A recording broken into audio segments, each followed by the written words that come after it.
Pod mane wechego eni jalup jatend piny Kenya Rigathi Gachagua okwayo jopiny mondo kik chik itgi e weche Azimio ni chieng' wuok tich en odiechieng' yweyo kokwayogi mondo gidhi kuondegi mag tich gohala kaka pile. Gachagua singone jopiny ni arita kwe ibiro keti ondamo mamalo kendo jok matimo ng'anyo e yo mok mar chik ibiro maki. E olose boma mana Nyuki kumolero ni ng'anyo mabende chan tim kod jo Azimio biro kalo kaka boche e polo kendo sirkal biro kawo ondamo kaka dwarore. Olero ni jatelo mora mora makelo luoro ne jopiny ok en jatelo mohero piny kendo jatend piny William Ruto tiyo matek e bero ngima jopiny ma Kenya.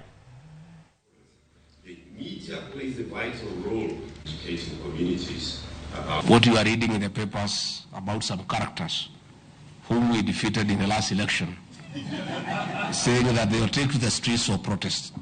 There is nothing new. They have done it every 5 years for the last 50 years. There is nothing new about it. Every year we have done elections. The perennial loser will take to the streets, try to incite Kenyans, but Kenya has always moved on. The only difference this time is that previously, by selling fear to create chaos and anarchy, to destabilize the economy of the country, the previous leaders have always acceded to those threats and invited him to join the government through the back door.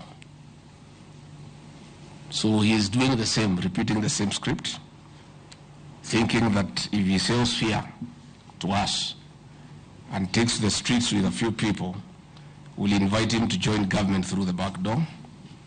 I want to say that will not happen. That is the only difference this time. Nobody will join the government through the back door. If you want to be the president of Kenya, you must move around the country, campaign, sell your agenda, convince the people of Kenya to turn up on the election day and elect you as president. There is no other shortcut. Don bura mar UDA opango bago ng'anyo mamuolo mano